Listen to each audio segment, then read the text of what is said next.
the recording. Okay, hi everyone. Happy Monday. I'm so excited to have you all here. This is a second in sort of a series trainings I'm doing this month. I'm calling April Extravaganza. Tonight's training is going to be about women's health and hormones, and I'm calling it the missing piece to women's fat loss puzzle, and that puzzle piece is women's hormones. I'm really excited to talk to you guys about it. And I like these trainings to be really interactive. So I would introduce myself a little bit more, but then I'd like to invite all of you to introduce yourself. I would love to hear, sort of why you're here. Some of you have already emailed me and told me, where you fit in the perimenopause, postmenopause cycle category. But sort of, what you're looking for tonight or what attracted you to this. And that way I can really make sure that I am answering your questions as we go along. So as you all know, my name is Annie. I am a life and health coach. I work primarily with female entrepreneurs, business owners, and ambitious professionals. I am also a new mom. I have a picture of Vivian in case everyone wants to see it, which I'm sure you do, and I'm in charge of this. So I'm going to subject you to this picture of my little nugget. Here she is. And we went swimming with Grandma and Grandpa last weekend. Cute. She is currently sleeping like an angel. Hopefully it will stay that way. So I'm 40 years old and probably in the beginning perimenopause phase, but really hard to tell because of also being a new mom and breastfeeding and stuff like that. So, okay, that's me. I would love to just go around and have you guys introduce yourselves and just share what you want to share. So I'm going to start with Sherry, and then my mom, and then Beth, and then Sherry, what is your friend's name? Sherry. Sherry and Sherry. Okay. Yeah. We'll have Sherry. Let's go Sherry and Sherry, and then I'll go Mom and Beth. Okay. All right. You were kind of cutting out there, Annie. So I don't know if I caught everything that you said, but I don't know if it's me, maybe it's my computer, but do you want us to introduce ourselves? Yeah. Introduce yourself just briefly and why you were drawn to this workshop tonight. Oh, and then maybe if you don't mind sharing sort of where you fall in that cycling, perimenopause, postmenopause categories. Yeah, sure. I'm Sherry Tischer. I met Annie through NABO. I'm actually a NABO sponsor, so a corporate partner. So that's how I met Annie. But I am definitely in that postmenopausal stage. It's been 6-7 years in that stage. And I have historically, I guess I feel lucky, I've never had a problem with my weight up until a couple of years ago. I've never been one of those that has felt like I've needed to diet. I've been, health conscious and active, but it's just never really been much of an issue for me. And then all of a sudden in the last 2 or 3 years, I feel like I've gained 5 to 10 pounds. And now I've got this, stomach pooch, all these things have sort of shifted and changed with me in the last couple of years. So anyway, that's where I'm at. Thanks for sharing all that, Sherry. And yeah.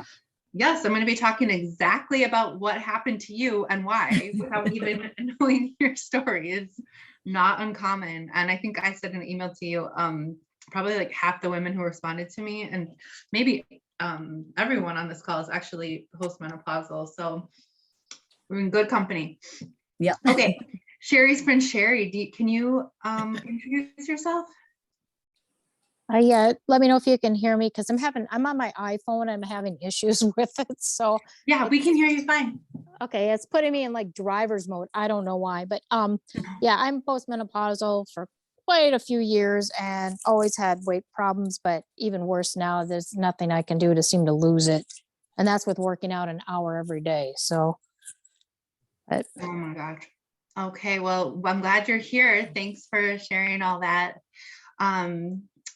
Mom, how about you? And then we'll go back last but not least. Well, I'm Nancy Trimberger. I'm obviously the oldest one in the group, so I'm at the very end of the hormonal situation. And just in the last few years, I have really gotten this little inner tube around my midriff, and it doesn't seem to want to go away. And maybe it's the hormones. I'd like to learn more about the whole situation. So nice to see all of you. Glad you're here, Mom. Also, Vivian's grandma, just for the record. Grandma of the year. Vivian's swimming coach. And Vivian's swimming coach. Okay, Beth, how about you? Last, but of course not least. Of course.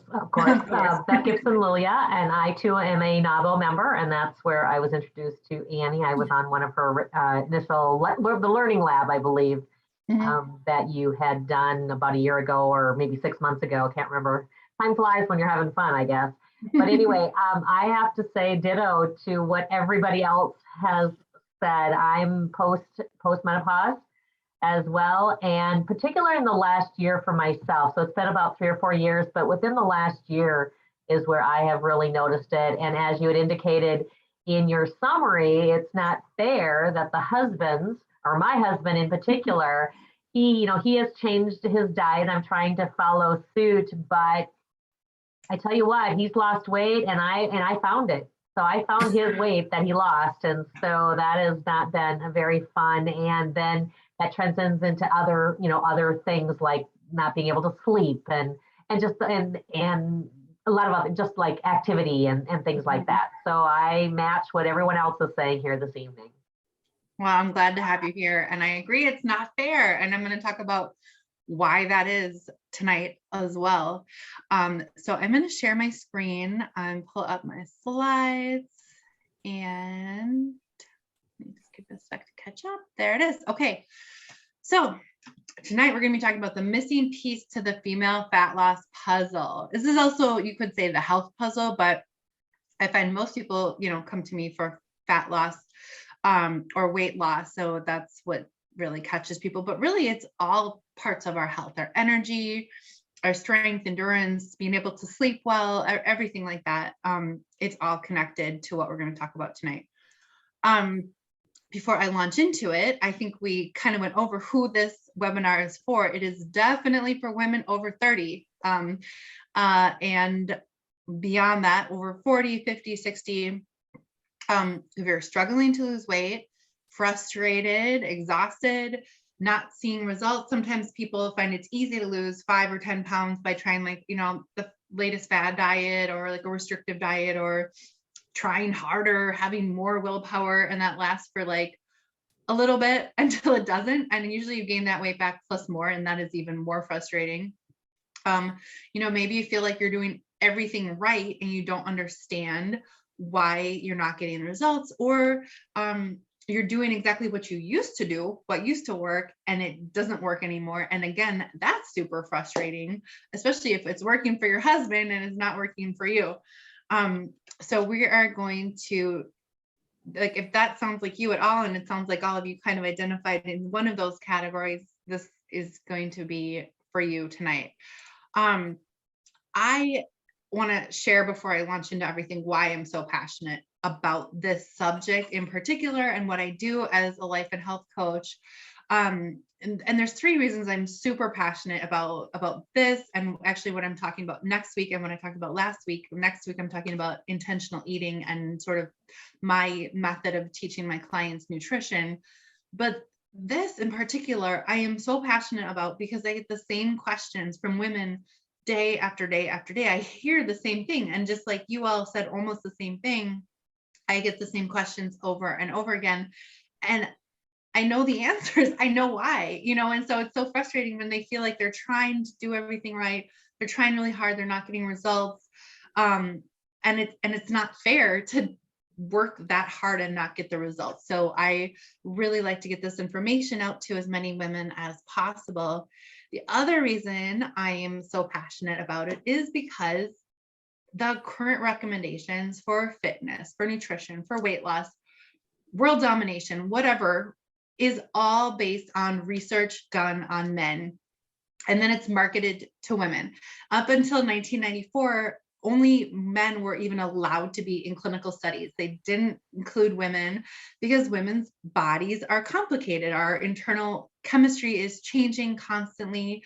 As we're going to talk about tonight, our hormones are in flux both through our monthly cycle, but also through different stages of life, to the extent that they don't even use female mice in research studies. They use male mice. And this is the craziest thing I heard about this is even this extends to like female hormone replacement therapy. They did the research on men and then they market it to women. So when you're talking about like, why does this work for my husband? It doesn't work for me. It's because it is made for him. It is not made for women. And it's just starting to change. There is just a little bit of, research studies coming along more and more, including women, and more information that pertains specifically to women, but there's really not much. So I have put together everything that I could find, books, podcasts, articles, and put it together in what I'm going to teach you tonight. So I hope that you really learn something that you did not know before. And then the third reason that I'm so passionate about this, and some of you mentioned already, is because you can't just do the same thing anymore. Like what used to work when you needed to lose 5 or 10 pounds or 20 pounds, it doesn't work anymore. And that's because your body is different as you go into perimenopause and then after menopause. It's different chemistry on the inside and it needs a different solution. What most women do is blame themselves and try harder and just think, oh, if I like have more willpower or I try again and stick to it, it doesn't work because you're doing the wrong thing. So even if you stick really hard to, a super regimented diet and exercising in the gym all day, every day, if it's the wrong solution, doing more of the wrong solution isn't going to work. So it's really important to me also get this information out there that you need a different solution as you go through different stages of your life. So if you're trying a diet or a workout program or a weight loss program that is not for women and not taking into account like what stage of life you're in, it's probably not going to work no matter how hard you try to do it. And that's because women are complicated, as I just said, and as you all know, but I just want to show you a comparison between men and women. So men, which all the research is done on, go through puberty, have a pretty steady incline. They have everything is just constant all the way until men actually go through a decline in hormones similar to menopause, but it's much more straightforward. So their line of their hormones kind of looks like up, straight, and then down. Women, on the other hand, go through puberty and hormones change.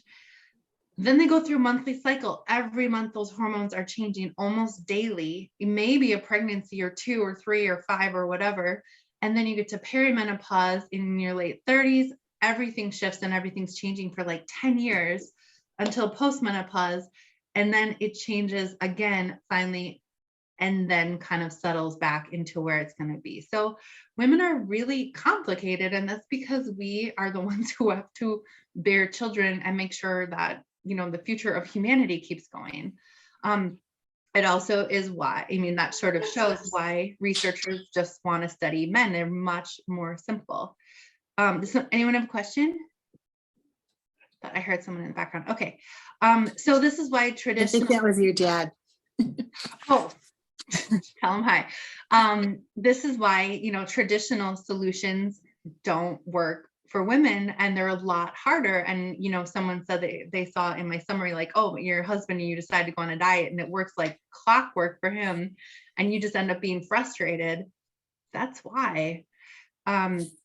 So this pyramid that I drew, and I'm very proud of my text and graphic skills of drawing this, sort of shows all the major hormones that have to do with our metabolism.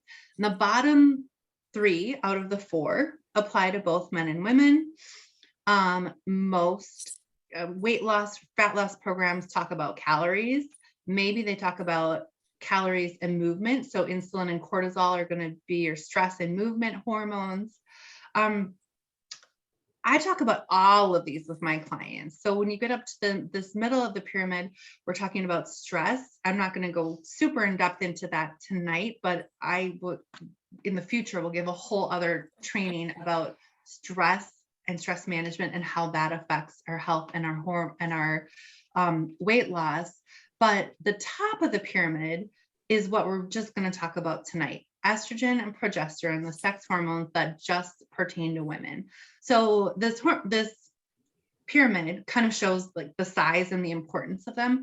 So most of the hormones apply to both men and women, and estrogen and progesterone are just, a small amount, but they really make a big difference in women's health, women's weight loss, women's metabolism, and what we need to do to support our bodies. So that's what we're going to be talking about tonight, this tip top of the metabolic pyramid of estrogen and progesterone.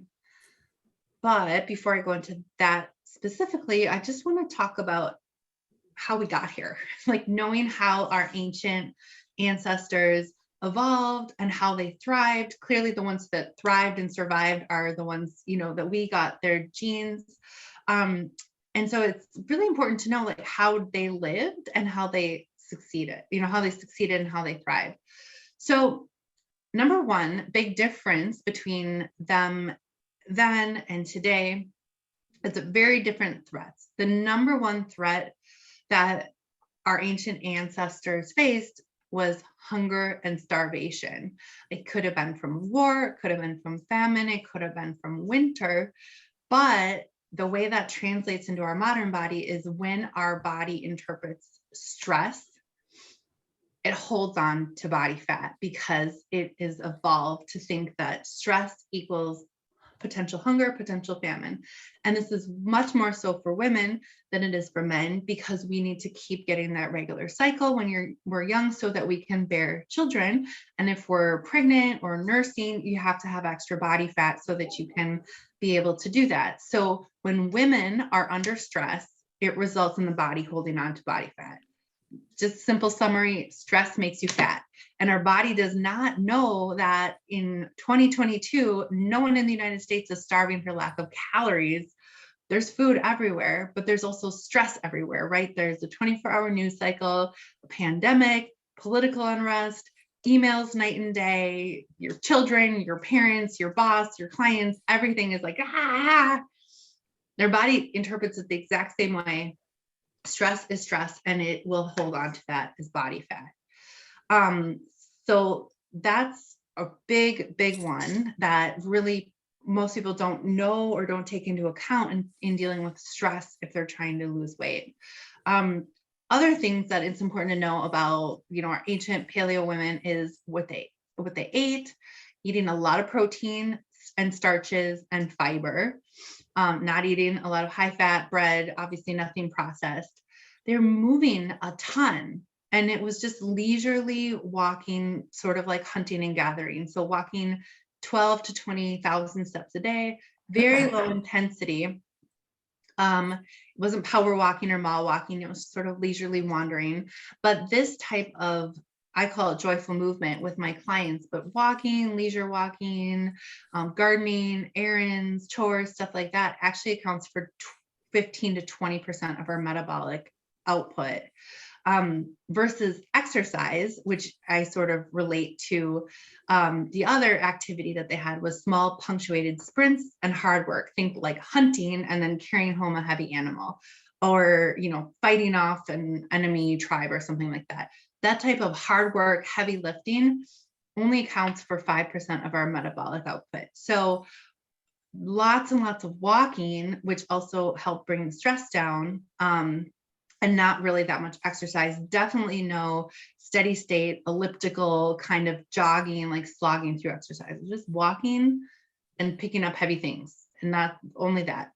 Resting a lot of sleeping, sleeping with the sun. So having that circadian rhythm with sleeping when the sun goes down, waking up when it goes up, sleeping more in the winter, less in the summer. And then the last thing is they had a very communal life, and that helped them survive, help them thrive, and help with stress. And like those are the things that we need to try to emulate today, is eating lots of lean protein and high fiber, lots of movement measured by steps, not that much quote unquote exercise, but just lots of movement, and some strength training, lots and lots of sleep, and living in community, you know, with other people and especially other women. That's actually one of the reasons that I've switched to almost all group coaching, because I've seen that the women in my programs also thrive when they are supported by and supporting other women. Any questions about that? I'm going to launch into the details of the hormone stuff next. So any questions about that before we move on? Okay, cool. So I got this adorable graphic from an app that I use to track my cycle. This is, I think, an important place to start, because a lot of people, a lot of women don't even really know sort of how it works. So most women, everyone's different, but most women have like a 30-day cycle where you go through different phases. It starts day 1 is the first day of your period. Day about 14 is ovulation, and then it ends again the first day of your next period. And I know everyone who's on this call has said you're postmenopausal, and I just want to say all of this is going to be really important, because we're kind of laying the foundation for what these hormones do, how they operate, and then what we need to do to essentially replace them once they're gone. Okay, so don't think that this doesn't apply to you. It's kind of just like the foundational knowledge. There's 2 phases. The follicular phase is day 1 through 14, and then the luteal phase is day 14 through 28 or 30, depending on whatever your cycle is. And in the first phase, the follicular phase, estrogen is really high. And in the second phase, the luteal phase, progesterone is really high. Those are the 2 kind of dueling hormones. And so it kind of looks like this. The pink line is representing estrogen. The blue line is representing progesterone. So estrogen is actually triggered by getting your period. So that triggers your body, start increasing. They're both very low, right before you get your period. The day you get your period, it slowly starts to increase and peaks a little bit before ovulation, but then it starts kind of going down throughout the rest of the cycle. In contrast, progesterone does the opposite. It's kind of sleeping, and then it's a little bit raising, but it's triggered actually by ovulation. And then it continues to rise during this second phase, the luteal phase, and then it slowly goes down back to, they're both about 0 by the last day of your cycle, or, when you're going to get your period again. So first phase, estrogen is high. Second phase, the luteal phase, progesterone is high. So let's talk about what each one of them does and what that means if they're dominating that stage of the cycle. So I like to think of estrogen and progesterone as 2 sisters, probably non-identical twins. They are the exact opposites of each other, but they complement each other, and they need each other to survive or to accomplish your mission, which in the woman's body is to get pregnant and nurture a viable pregnancy into a little baby. So estrogen is the fun sister. She's the one, remember, she wakes up what day you get your period, and she dominates the first 2 weeks of the cycle. She is resilient, rambunctious, adventurous. She literally is likely to get herself into trouble. And that is the main job of estrogen, is to get you ready to get pregnant. She's also resilient to stress and resilient to calorie fluctuation, and she loves carbs. So those 2 things are going to really come into play later. So she also has high self-esteem, high confidence, drive, ambition. So those first 2 weeks you might be feeling more adventurous, more likely to want to see people, do fun things, more just sort of like magnetic personality. All of it is designed to get you to the place where your ovulation, you're going to get pregnant. But then at ovulation, they switch. Estrogen goes to sleep, and her responsible sister takes over. That's progesterone. She is the responsible, mature sister that mom puts in charge when she's out of town, or maybe the one that you call to come pick you up from the party once estrogen gets you in trouble at the party. She is the one that takes care of everything and is more about safety and very conservative, the safe one, the responsible one, the don't get hurt one. And it makes sense because progesterone's job is to take that, ovulated, fertilized egg and nurture it until it becomes a viable pregnancy. So everything about progesterone is about safety. It's resilient to stress. It's not, does not love calories, does not love carbs, because what it wants you to do is store body fat so that you have enough in case food runs out.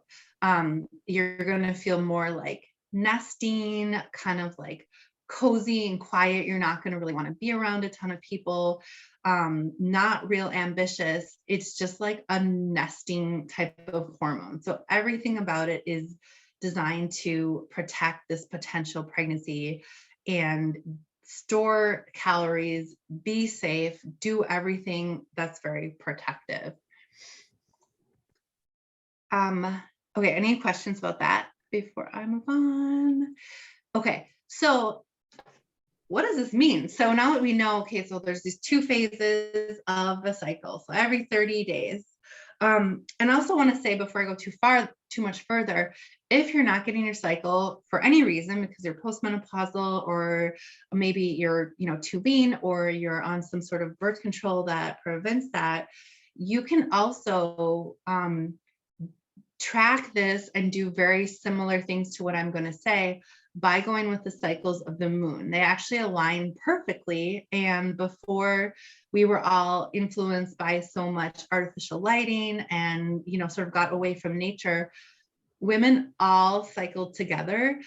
At the new moon was the start of the period, and ovulating with the full moon, which it kind of gives me goosebumps. Like, it makes total sense. Like, full moon, everybody goes crazy. Everyone was ovulating, and now, women are all individual. But if you're not getting your cycle and you want to sort of track this and pay attention to it and do the things I'm suggesting to support your hormones, you can track the cycles of the moon and do it the same way, doing that. So during the follicular phase, your body is more resilient to carbs and calories. So it's a good time to eat a little bit more calories, eat higher carbs. You have more energy, more ambition. So it's a good time to do harder workouts and, and maybe add a few more workouts, or just go harder when you're at the gym. Anything that's cooling is going to feel good to you. So cooling foods like dill, basil, fish, stuff like that, just like a cool environment, maybe turn down the temperature of the room. It's a great time to plan a date night or a romantic getaway, because you're actually going to feel like it. It's also time to plan a big work or life project, because you're going to have that same like ambition and charisma that applies to, like the date night situation. Sorry, my mom's on here. So, but that same thing that's gonna, that same hormonal drive and magnetism and energy, you could apply it to work or to like a household project, because that is when your energy is going to be the highest. You're going to be ambitious. You're going to have a high confidence and self-esteem. So if you have the ability to derive your own schedule, it's a really cool thing. I've seen more and more entrepreneurs do this, where they sort of plan it around either their cycle or the cycles of the moon. In contrast, during that luteal phase, the second 2 weeks, your body's different. You're kind of in that nesting mode. So your energy is different. Your body's different. It's a good time to actually eat lower calories and lower carbs, because your body is holding on to anything it can get. So it's not a great time to be like on an all carb diet, because body's just going to hold on to it. It's a good time to kind of go easy on your workouts and maybe switch out heavy strength training with lighter days, or maybe do a little more yoga and a little bit less high intensity workouts. Your body's going to want to be warm because it's kind of in that nesting phase. So any food that's like hot and spicy will be really good in supporting those hormones. So like beef is like considered a warming food. Curry, any sort of spicy would be good. Even hot beverages like coffee or tea, versus in the first half, it might work better to have iced coffee. in terms of your romantic or love life, this might just be a time where you just feel like snuggling. And maybe in the past, you don't really know why. Like sometimes you just feel like snuggling and sometimes you want to be more adventurous, but this is actually why your body is just saying like, hey, I just want to like snuggle and feel protected right now.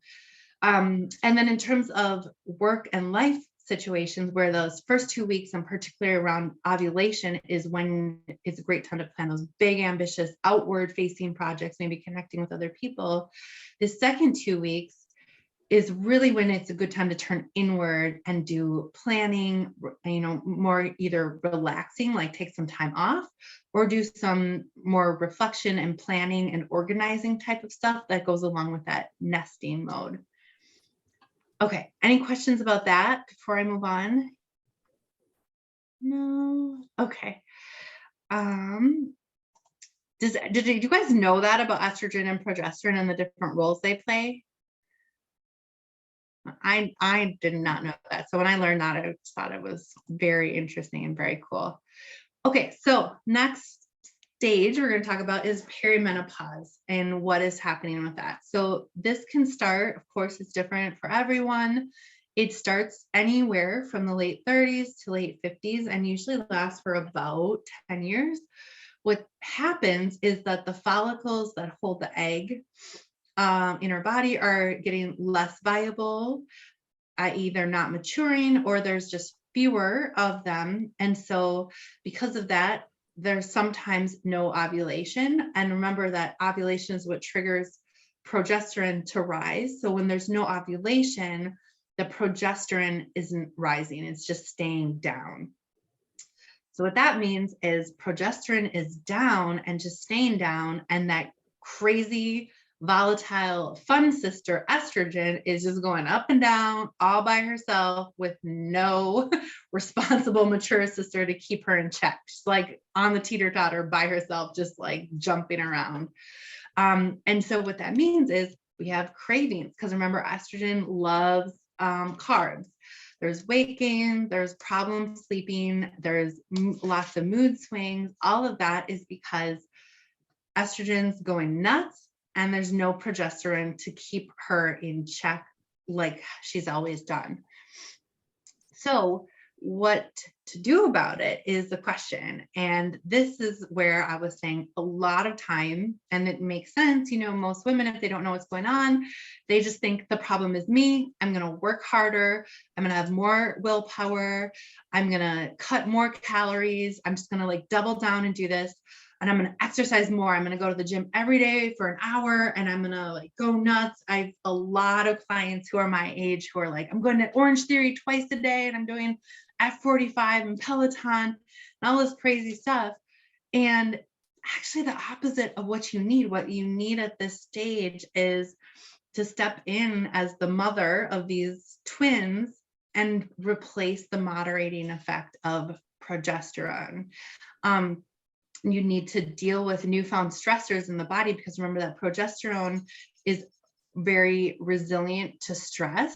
And so you have to find ways to manage stress, deal with stress, decrease stress, because as I mentioned earlier, women's body interprets stress as potential starvation and it's going to hold on to that body fat and it's going to put it right at your midsection.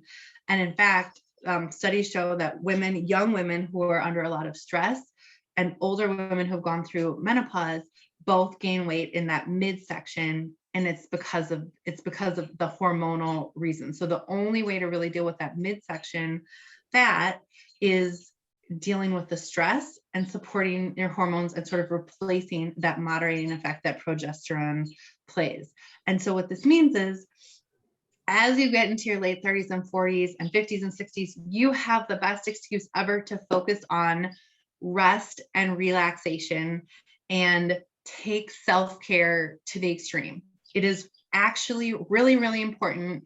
And what self-care means is totally different from when you're, in your 20s and it's going hard at the gym every day of the week. And, you don't need to sleep that much and you can bounce back from the weekend.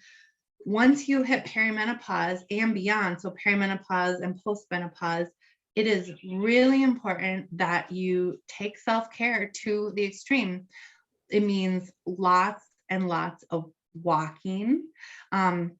Every decade that you get older after 30s, you should be shifting your exercise and movement should be more and more leisure walking, less and less, traditional cardio, but just leisure walking and some strength training really is the magic pill, but more and more as you get older. Other ways to act as the progesterone in your body, socializing with good friends, time with pets, snuggling with cats or dogs that you love, any time with loved ones, snuggling or whatever with your romantic partner. Naps are so good. Lots and lots of sleep. Sleep is super duper important. Sauna therapy, contrast therapy. Contrast therapy just means the hot and the cold. So like sauna followed by plunge pool, steam room, plunge pool, that kind of stuff. It's really good for decreasing stress and really good for your body. Typical stress relievers like massage or spa days, really good. Another one most people don't really think of, but it's sort of a deeper way to decrease stress, is making sure you have a purpose for your life and a deep meaning, whether it's the impact through your work or volunteering or something in your community, your family, whatever it is. Just when people feel like they have that purpose that is greater than themselves, they have an important meaning to their life and their life's work, it's a very good buffer against stress. Or just reading a good book. These aren't in order of superficial to deepest, or just sort of a random order. But in summary, anything that gives you either that or awe experience, that feels good, like a massage, or majestic view of mountains, or finding that deep purpose in the work that you're doing. All of these are really super important as you start going through perimenopause and then after in postmenopause, because what you're doing is replacing the role that the progesterone played in your body. You're not replacing the progesterone. And I've gotten questions about hormone replacement therapy. I don't know that it works. I don't know that it doesn't work. I tend to think a lot of things marketed towards women, such as hormone replacement therapy, are kind of gimmicks. But I know that this works, replacing the role that the progesterone played in your body. Any questions about that before I move on? No? Okay, cool. Okay, so next, menopause. What is happening? So the technical definition of menopause is 12 full months with no menstruation. So you're basically going through perimenopause, getting sporadic periods until you go through 12 full months, and then you've gone through menopause. You can kind of think of your hormones during this time as, they're protecting you. You're Joan of Arc, and you have the armor, the shield, and the sword. So you lose the progesterone, the shield, and you sort of start losing that sooner than the estrogen. That blocks the effects of cortisol. Cortisol is the stress hormone. So you lose that. Next, in postmenopause, the estrogen is going to go down as well. And so estrogen has a dual role. In addition to being the fun, crazy sister, she also sensitizes us to both insulin, aka eating carbs, and cortisol, aka stress. So unfortunately, and unfairly as it is, after menopause, our body by itself is not as good as dealing with carbs and not as good at dealing with stress. So we have to really, really be intentional with managing and dealing with both of those things. The testosterone, we also have testosterone. It sort of peaks just a little bit when we're ovulating and gives us the typical testosterone things that you think of, the stereotypical, the bravado and the self-esteem and kind of the swagger. It also is a buffer to stress, but that goes down as well after menopause. And so that's sort of like maybe a broken sword. If she's lost her shield and she's lost her armor and now she has a sword, but it's kind of broken. So where estrogen and progesterone dominate pre-menopause, after menopause, there's very low to no estrogen, very low to no progesterone, and lower testosterone. This is when we see that weight shift from, as you know, a stereotypical hourglass figure, where most women who are younger, even if they gain weight, you gain it in your hips or your chest or something like that. And then after menopause, that weight is shifting to more of an apple shape and you get that ring around your belly. And like I said before, this is completely due to hormones and the effects of the hormones, because we see the same type of weight gain in younger women who are under a lot of stress. So the good news is there's something you can do about it. You can replace the role that those hormones were playing. So I've already talked about stress. So that postmenopause is the same as perimenopause. Just use it as an excuse to take self-care to the extreme, right? Spa days, naps, leisure walks, all that kind of stuff. That is your important self-care and your important tool against weight gain, and especially around the middle section. The second one that becomes more important after menopause is insulin management, which means AKA how you're eating carbs. You need to be really sort of a Goldilocks with the carbs and not no carbs, but also not too much. So you have to, the challenge is really paying attention to your body and the feedback that it's giving you to sort of hit that sweet spot of not too few, not too many. The body is less able to handle extremes or fluctuations. So maybe you'll see, like, you know, when you're younger, you were able to go on vacation or weekend, or, you know, just like a night of eating like pizza and drinking beer and then brunch the next day and bounce right back from it. And our body can't do that as much after menopause. Again, it's not fair. But if we know what is going on, at least you can, you know, you can deal with it and stay ahead of it. So it's really important to be super consistent with both sort of the amount of carbs that you're eating and not have extreme fluctuations on the weekends or, you know, when you go on vacation or what have you. It's also really important and really helpful to shift to more complex carbs, or what's known as lower glycemic index carb sources. So that's more fiber, less sugar. So complex carbs would be, examples would be like steel cut oatmeal instead of instant processed oatmeal.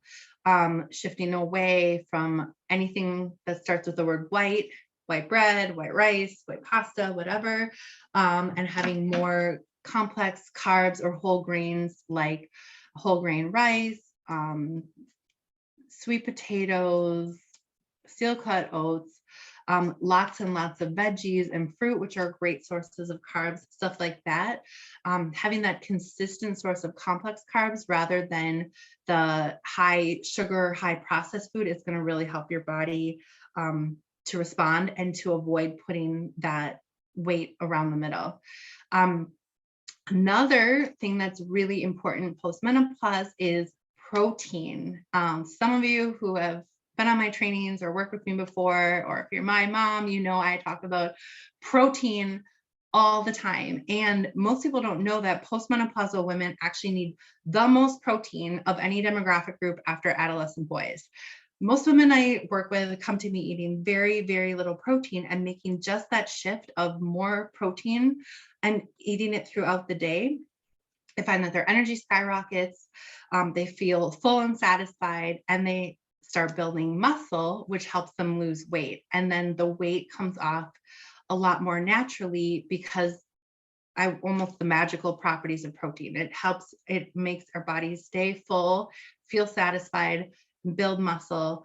And that is really, really important post-menopause, because at that age demographic is when our body starts to sort of naturally start to lose muscle, which is really important metabolic tissue. So we want to intentionally work to keep putting muscle on your frame and stay strong and stay having muscle. But in order to do that, you have to eat protein. You have to actually eat enough calories, and you have to do number 4, strength training. Traditional strength training is what I'm talking about. I'm not talking about HIIT classes, boot camp, F45, Peloton, Orange Theory. I'm not talking about any of that high intensity stuff. I'm talking about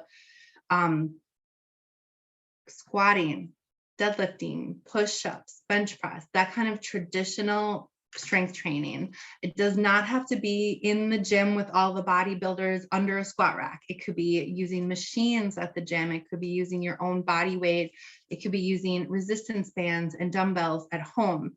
I provide those kind of workouts for all my clients so that you can do strength training workouts at home if that's what you prefer, or in the gym. There are a lot of ways to do it, but what you essentially need to do is pick up heavy things and put them back down. It doesn't have to be like, what's heavy for me is not going to be the same for you, right? It just has to be heavy for you, and you have to do it not that much, maybe 2-3 times a week, and lots of leisure walking is going to be so much more effective than doing the elliptical machine for an hour every single day. And that's because it's going to help your body build muscle and use the calories that you're eating, because you're still going to have those cravings. So we're using those maybe surplus calories and the protein to build muscle. The muscle is in turn going to keep your metabolism up, which is going to keep your body burning fat rather than having all these extra calories floating around and storing them as body fat. So in summary, these are what I tell all my clients, but it's just so much more important in perimenopause and postmenopause. Managing stress, super key. Decrease, manage stress any way you can. That insulin management, no carb, no keto, please, no juice cleanses, please, no detoxes, just consistent amount of good, healthy carbs every day, lots and lots of protein, and pick up some heavy things, put them back down, and go for a walk. That is the best way you can support your body when you're cycling regularly, after you're not so much anymore in perimenopause, and after menopause. That is, I have a few closing announcements, but I just want to stop and say, any questions about any of that? I do, Annie. Yeah. Talking about the increase in relative protein. So what are your recommendations for that relative, the protein sources? Ooh, one of my favorite questions. So it's going to be customized to everyone, which is why one of the first things I do is help my clients learn how to calculate their own how much protein they need based on their goals and their preferences and everything. But I would say a really good rule of thumb is 4 meals a day, breakfast, lunch, snack, dinner, with 20 to 25 grams of protein each. So getting a minimum of 100 grams of protein.